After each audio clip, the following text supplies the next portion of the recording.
Hello all, good morning. Welcome to Kerala stock market guide. അപ്പോൾ ഇന്നത്തെ post market സെഷനിലേക്ക് എല്ലാവർക്കും സ്വാഗതം. സോ നമ്മൾ പറഞ്ഞ പോലെ തന്നെ നിഫ്റ്റി ഓൾ ടൈം ഹൈ അടുപ്പിച്ചെത്തിയപ്പോഴത്തേക്ക് മാർക്കറ്റ് പാനിക് ഉണ്ടാക്കി തുടങ്ങിയിട്ടുണ്ട്. ആൻഡ് പല പൊസിഷൻസും ലോസിലായി തുടങ്ങിയിട്ടുണ്ട് അല്ലേ. സോ അപ്പോൾ നമുക്ക് എന്താണ് മാർക്കറ്റിൽ നടക്കുന്നതെന്നുള്ള കാര്യം ജസ്റ്റ് സിംപ്ലി ഒന്ന് മനസ്സിലാക്കാം. അപ്പോൾ ഞാൻ കഴിഞ്ഞ ഒരാഴ്ചത്തെ നമ്മുടെ പ്രീ മാർക്കറ്റ് സെഷൻ കണ്ടവർക്കറിയാം, ഞാൻ ഇങ്ങനത്തെ ഒരു സിനാരിയോ എല്ലാവരോടും പറഞ്ഞുകൊണ്ടിരിക്കുമായിരുന്നു. സോ ഇതേപോലെ മാർക്കറ്റ് ഓൾ ടൈം ഹൈ അല്ലെങ്കിൽ ഇങ്ങനത്തെ റേഞ്ചുകളിൽ എത്തുമ്പോൾ മാർക്കറ്റ് ഉണ്ടാക്കുന്ന പാനിക്ക് പല പൊസിഷൻസും നമുക്ക് ലോസിലേക്ക് കൊണ്ടുവരുമെന്നുള്ള കാര്യം നമ്മൾ ഒരാഴ്ചയായിട്ട് ഡിസ്കസ് ചെയ്യുന്നുണ്ട്. സോ അതുപോലെ തന്നെ മാർക്കറ്റ് അപ്സൈഡ് എത്തുന്നു, അപ്സൈഡ് എത്തിയ ശേഷം മാർക്കറ്റ് ഡൗൺ സൈഡ് കൊണ്ടുവരികയായിരുന്നു അല്ലേ. അപ്പം പലരും എടുത്ത swing trading positions, medium term positions എല്ലാം പലതും സ്റ്റോപ്പ് ലോസ് അടിച്ചിട്ടുണ്ട്. ആൻഡ് അല്ലെങ്കിൽ അതൊരു ലോസ് ഏരിയയിലേക്ക്, ആ ഒരു ടെറിട്ടറിയിലേക്ക് മാറിയിട്ടുണ്ട്. സോ ഇതുകൊണ്ട് നമ്മൾ മനസ്സിലാക്കേണ്ട കാര്യമെന്ന് പറയുന്നത്, ഇങ്ങനത്തെ മേഖലകളിൽ വരുമ്പോൾ ഉണ്ടാവുന്ന ഫ്ലക്ച്വേഷൻസ് ഹാൻഡിൽ ചെയ്യാൻ പറ്റണം. അതിനെന്താണ്, നിങ്ങളുടെ risk reward correct properly maintain ചെയ്താൽ മാത്രമേ അതിനുള്ള ഒരു മെൻ്റലി ഉള്ള ഒരു കപ്പാസിറ്റി വളർന്നു വരത്തുള്ളൂ. അപ്പോൾ ഈ ഏരിയകളിലേക്ക് വരുമ്പോഴത്തേക്കും എന്താ പറയുക, നിങ്ങൾ ഈ ടോപ്പ് ഏരിയയിൽ പോവുക. ഈ ഒരു ടോപ്പ് ഏരിയ, ആ ഒരു ഹൈയിൽ നിന്ന് മാക്സിമം 1% മൂവ്മെൻറ്റ് ഓൾറെഡി വന്നിട്ടുണ്ട്. ബട്ട് പലരുടെയും സ്റ്റോക്സിൽ അത് എന്താ സംഭവിച്ചത്, 3%, 4%, 5% ഇടിഞ്ഞിട്ടുണ്ട്. അത് ഇൻഡിവിജ്വൽ ട്രേഡ്സ് എടുക്കുമ്പോഴത്തേക്കും പല സ്റ്റോക്സിൽ ആ ഒരു റേഞ്ചിൽ സെല്ലിംഗ് പ്രഷർ നേരിട്ടിട്ടുണ്ട്.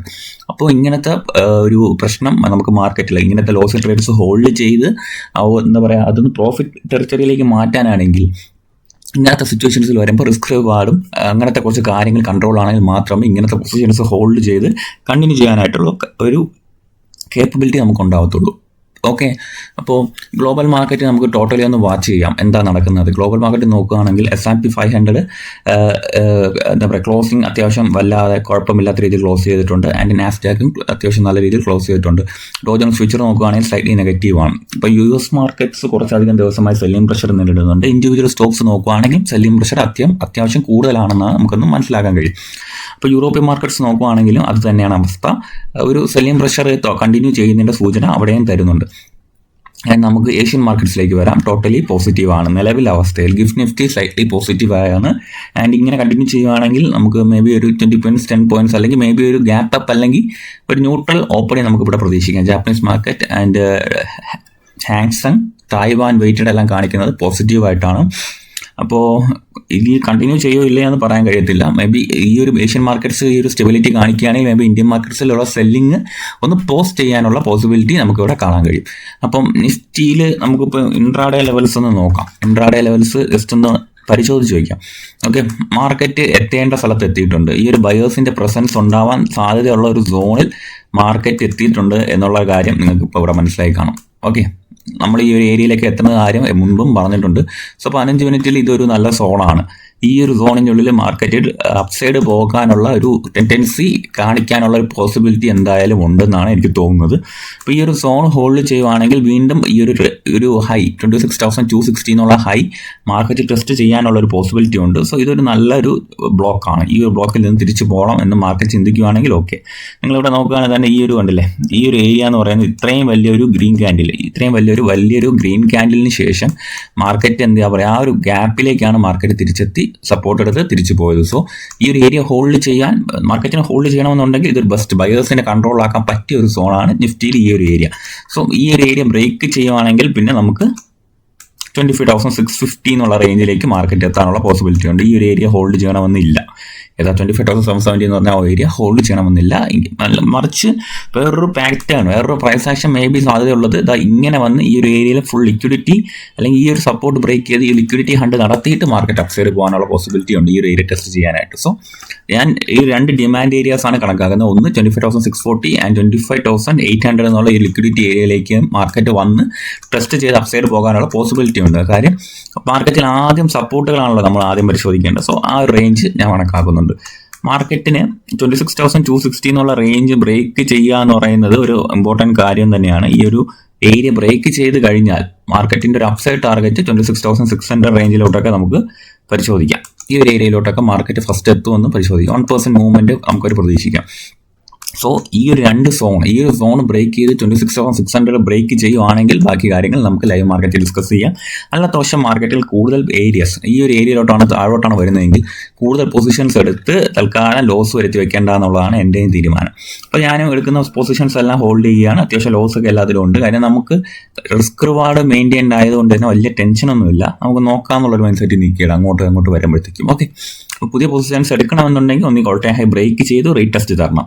26,600 ഒക്കെ ബ്രേക്ക് ചെയ്യുകയാണെങ്കിൽ ഓക്കെ, കോൺഫിഡൻ്റ് ആയിട്ട് ഞാൻ മുൻപോട്ട് പോകും. അല്ലാത്ത വശം ഞാൻ സ്റ്റേ ബാക്ക് ചെയ്യും. ഓക്കെ, ഇപ്പോൾ നിഫ്റ്റിയുടെ ഒരു വ്യൂ എൻ്റേത് ഇതാണ്. അപ്പോൾ ബാങ്ക് നിഫ്റ്റിയും കൂടെ നമുക്ക് പറയാം. ഇപ്പം ബാങ്ക് നിഫ്റ്റിയുടെ ഡേ ചാർട്ട് നമുക്ക് നോക്കാം. ഡേ ചാർട്ട് നോക്കിയാലല്ല, കുറച്ചും കൂടെ നല്ല വ്യക്തമായ പ്രൈസ് ആക്ഷൻ ബാങ്ക് നിഫ്റ്റിയുടെ ഡേ ചാർട്ട് നോക്കിയാൽ നമുക്ക് മനസ്സിലാവുന്നുണ്ട്. മാർക്കറ്റ് സിവിയർലി അപ്സൈഡ് പോകുന്നു ആൻഡ് ചെറിയൊരു പുൾ ബാക്ക് തരുന്നു. ഇന്നലെ നടന്നത് ഒരു പുൾ ബാക്കാണ്. ഈ ഒരു സോണ് ബ്രേക്ക് ചെയ്ത് താഴെ വരാനുള്ള അറ്റംപ്റ്റ് എന്തായാലും നടത്തിയിട്ടില്ല. സോ മാർക്കറ്റ് 58,550 ബ്രേക്ക് ചെയ്യാതെ നിൽക്കുകയാണ്. ബട്ട് ഇതിലെ ക്രൂഷ്യൽ ഏരിയ ഇതാണ് കേട്ടോ, ഈ ഹൈ. മാർക്കറ്റിന് ഈ ഒരു ഹൈ ബ്രേക്ക് ചെയ്യണം. ഈ ബ്രേക്ക് ചെയ്താൽ മാത്രമേ സ്ട്രെങ്ത് ഉള്ളൂ ബാങ്ക് നിഫ്റ്റിയിൽ. ലൂസ് ഓഫ് മൊമെൻറ്റോ എന്ന് പറയാം. നിങ്ങളിവിടെ നോക്കുകയാണെങ്കിൽ ഇതിൻ്റെ മുന്നത്തെ അറ്റംപ്റ്റ് നോക്കുകയാണെങ്കിൽ മാർക്കറ്റ് ഇവിടെ വന്നു, ഈ ഒരു ഹൈ തന്ന ശേഷം ഗ്യാപ്പ് ഡൗൺ ഉണ്ടായി. തിരിച്ച് ഈ ഒരു സപ്ലൈ ടെസ്റ്റ് ചെയ്ത ശേഷം മാർക്കറ്റ് ഡൗൺ സൈഡ് വന്നു. അപ്പോൾ ഇനി മാർക്കറ്റ് സ്ട്രെങ്ത്, കൂടുതൽ ബയേഴ്സിൻ്റെ സ്ട്രെങ്ത് വിസിബിൾ ആണെന്നുണ്ടെങ്കിൽ ഈ ഏരിയ ബ്രേക്ക് ചെയ്തേ പറ്റത്തുള്ളൂ.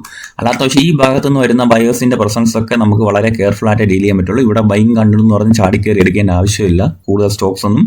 മറിച്ച് ഈ ഒരു ഏരിയ സ്ട്രോങ് ആയിട്ട് ബ്രേക്ക് ചെയ്ത് ഇവിടെ നിന്നൊരു സൂപ്പർ ക്ലോസിംഗ് വേണം. 59,000 ഒരു 60,000 ക്ലോസിങ് ബാങ്ക് നിഫ്റ്റിയിൽ വന്നാൽ ഓക്കെ, നമുക്ക് സ്ട്രെങ്ത് ബാക്കി വന്നു എന്ന് പറയാം. അല്ലാത്ത പക്ഷം ഈ ഏരിയയിൽ ചെറിയ ലിക്വിഡിറ്റി ഹണ്ട് കടത്തി വീണ്ടും മാർക്കറ്റ് ഓൺ സൈഡ് വരാം. സോ ഒരു 60,000 ക്ലോസിങ്ങിന് വേണ്ടി വെയിറ്റ് ചെയ്യുക ബാങ്ക് നിഫ്റ്റിയിൽ, അല്ലെങ്കിൽ ബാങ്ക് നിഫ്റ്റി പോലത്തെ ഇൻസ്ട്രുമെന്റ്സിൽ.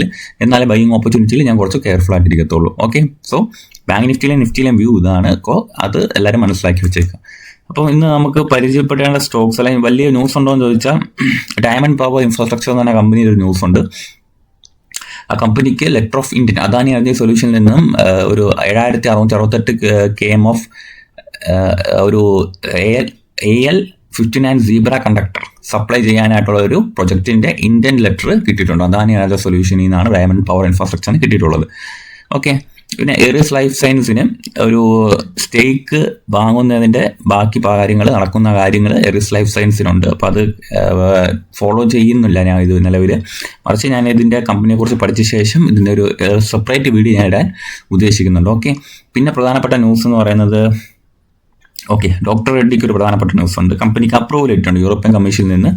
AVT03 എന്ന് പറയുന്ന ഒരു പ്രൊഡക്റ്റിന് വേണ്ടിയിട്ടുള്ള ഒരു ഒരു അപ്രൂവലാണ് കിട്ടിയിട്ടുള്ളത്. പാരാസ് ഡിഫൻസിനാണെങ്കിൽ ഒരു മെമ്മോറാൻഡം ഓഫ് അണ്ടർസ്റ്റാൻഡിംഗ് സൈൻ ചെയ്തിട്ടുണ്ട് വിത്ത് എൻ്റെ യൂണിവേഴ്സിറ്റി ആക്സിലേറ്റർ സെൻ്ററുമായിട്ടാണ് ഡൽഹിയിലുള്ള. അവരെന്താണ് ചെയ്യാൻ പോകുന്നത് വെച്ചാൽ ഡെവലപ്പ് ചെയ്യാൻ പോകുന്നത് commercial grade MRI magnet system develop ചെയ്യാനായിട്ട് നോക്കുകയാണ്. അപ്പോൾ അത് എന്തിൻ്റെ ഉദ്ദേശം എന്ന് പറയുന്നത്, ഇന്ത്യ നമ്മുടെ രാജ്യത്തിന് ഒരു സൂപ്പർ കണ്ടക്ടീവ് MRI മാഗ്നറ്റ് ടെക്നോളജിയിൽ ഒരു സെൽഫ് റിലയൻ്റ് ആക്കാനായിട്ടുള്ള ഒരു പ്രൊജക്റ്റിന്റെ ഭാഗമായിട്ടാണ് Paras Defence and Space Technologies ഈ പ്രൊജക്ട് എടുക്കുന്നത്. ഓക്കെ, പിന്നെ ഹുഡ്കോയ്ക്ക് മെമ്മോറാൻഡം ഓഫ് അണ്ടർസ്റ്റാൻഡിംഗ് സൈൻ ചെയ്തിട്ടുണ്ടെന്നുള്ള ന്യൂസ് ഉണ്ട്. ആരുമായിട്ടാണ്? National Institute of Urban Affairs. Okay, അപ്പം പിന്നെ സൺടെക് റിയാലിറ്റി പുതിയൊരു order, London Court of International Arbitration confirming the withdrawal of claims. അതൊരു ലീഗൽ ന്യൂസ് ആണ് വന്നിട്ടുള്ളത് സൺടെക് റിയാലിറ്റിയിൽ. അപ്പോൾ അതിനെക്കുറിച്ചുള്ള വീഡിയോസ് ഞാൻ വരുന്ന ദിവസങ്ങളിൽ ചെയ്യുന്നതായിരിക്കും. ഓക്കെ, അപ്പോൾ ഇന്നത്തെ ന്യൂസുകൾ ചെക്ക് ചെയ്യുമ്പോഴത്തേക്കും കമ്പാരിറ്റീവ്ലി വളരെ കുറവാണ്. കാര്യം റിസർച്ച് സീസണൊക്കെ കഴിഞ്ഞ സ്ഥിതിക്ക് നമുക്ക് ന്യൂസസ് പുറത്ത് വരുന്നത് അത്യാവശ്യം കുറവാണ്. പിന്നെ സ്റ്റോക്സ് എന്ന് പറയുമ്പോൾ ഇപ്പോൾ ഞാൻ ഫോക്കസിൽ ഇട്ടേക്കുന്ന സ്റ്റോക്സ് ഏതൊക്കെയാണെന്ന് ചോദിച്ചാൽ, ഓക്കെ, റേറ്റ് ഗെയിൻ, ഞാനത് ഫോക്കസിൽ ഇട്ടേക്കുന്ന ഒരു സ്റ്റോക്കാണ് റേറ്റ് ഗെയിൻ എന്ന് പറയുന്നത്. കാര്യം സ്ട്രെങ്ത് തന്നെയാണ്. നിങ്ങൾ നോക്കുകയാണെങ്കിൽ ഈ ഒരു ക്യാൻഡിൽ കണ്ടോ, റേറ്റ് ഗെയിൻ അത്യാവശ്യം അപ്സൈഡ് പോയിക്കൊണ്ടിരുന്ന സ്റ്റോക്കാണ്. ഈ ഒരു ക്യാൻഡിലിൽ മാക്സിമം സ്റ്റോപ്പ് ലോസ് ഹണ്ടിങ് ആളുകളൊക്കെ നടത്തിയിട്ടുണ്ടായിരിക്കും അല്ലേ. ഈ ഒരു ബെയറിഷ് ക്യാൻഡിലിൽ നിങ്ങൾ നോക്കുകയാണെങ്കിൽ ഇതിലൊക്കെ ഈ ഒരു ക്യാൻഡിലിൽ ടോട്ടലി റിജക്ഷൻ ആണ് വന്നിട്ടുള്ളത്. നിങ്ങൾ നോക്കി, ഈ ഒരു ടോപ്പിൽ നിന്ന് മാർക്കറ്റ് അത്യാവശ്യം ഈ ഒരു ഏരിയ ബ്രേക്ക് ചെയ്യാനുള്ള അറ്റംപ്റ്റ് നടത്തുന്നതായിട്ട് നമുക്കിവിടെ കാണാം. ആൻഡ് റേറ്റ് ഗെയിനിൽ നിങ്ങളിവിടെ നോക്കുകയാണെങ്കിൽ തന്നെ ഈ ഒരു ക്യാൻഡിൽ കണ്ട ആരും ഈ സ്റ്റോക്ക് പിന്നെ എടുക്കത്തില്ല. ബട്ട് മാർക്കറ്റ് ഈ ഡൗൺ സൈഡ് വന്ന ശേഷവും ഇന്നലത്തെ ദിവസം താഴെ പോയി. എന്നിട്ട് തിരിച്ച് കയറുന്ന ഒരു അറ്റംപ്റ്റ് നടത്തിയിട്ടുണ്ട്. സോ റേറ്റ് ഗെയിൻ എൻ്റെ പോസിബിളി ഒരു 10-20% മൂവ്മെൻറ്റ് ഇനിയും പെൻഡിങ് ആണെന്നാണ് എനിക്ക് തോന്നുന്നത്. എന്തായാലും ഒരു 5-7% മൂവ്മെൻറ്റ് കാണുമെന്ന് പ്രതീക്ഷിക്കുന്നു. ഈ ഒരു ടോപ്പ് ടെസ്റ്റ് ചെയ്യാനായിട്ട്, ഈ ടോപ്പിലെ സപ്ലൈ ടെസ്റ്റ് ചെയ്യാനായിട്ട് മാർക്കറ്റ് പോകാനുള്ള പോസിബിലിറ്റി ഉണ്ട്. സോ അതുകൊണ്ട് ഞാൻ റേറ്റ് ഗെയിന് ഈ ഒരു ബെയർ മാർക്കറ്റിലും ഒന്നും എൻ്റെ ഫോക്കസിൽ ഇട്ട് വെച്ചിട്ടുണ്ട്. സോ വളരെ ചുരുക്കം സ്റ്റോക്സ് മാത്രമേ വാങ്ങിച്ചുള്ളൂ. ഞാൻ ഇന്നും എൻ്റെ ഒരു സ്റ്റാൻഡ് എന്ന് പറയുന്നത് മാർക്കറ്റിൽ കൂടുതൽ എന്താ പറയുക ഇത് ഇനിഷ്യേറ്റ് ചെയ്യില്ല എന്നുള്ളൊരു രീതിയിലാണ് ഞാൻ നിൽക്കുന്നത്. അപ്പോൾ ഇന്നും നാളെയും കൂടെയൊക്കെ market all time high break ചെയ്യുവാണെങ്കിൽ കൂടുതൽ സ്റ്റോക്സിലേക്ക് നമുക്ക് ഡിസ്കഷൻ കൊണ്ടുപോകാം. അല്ലാത്ത പക്ഷം മാർക്കറ്റ് എന്താണെന്ന് മനസ്സിലാക്കി റിസർച്ചിന് വേണ്ടി മാത്രം നമുക്ക് ഫോക്കസ് ചെയ്യാം. ഓക്കെ, സോ ഇന്നത്തെ പ്രീ മാർക്കറ്റ് സെഷൻ അവസാനിപ്പിക്കുകയാണ്. പോസ്റ്റ് മാർക്കറ്റ് സെഷനിൽ നല്ല കാര്യങ്ങൾ പറയാനായിട്ടുണ്ടെങ്കിൽ നല്ല കാര്യങ്ങൾ നമുക്ക് സംസാരിക്കാം. അല്ലാത്ത പക്ഷം വീണ്ടും നമുക്കൊരു കോഷ്യസ് മൈൻഡ് സെറ്റിൽ തന്നെ കണ്ടിന്യൂ ചെയ്യാം. Okay, thank you.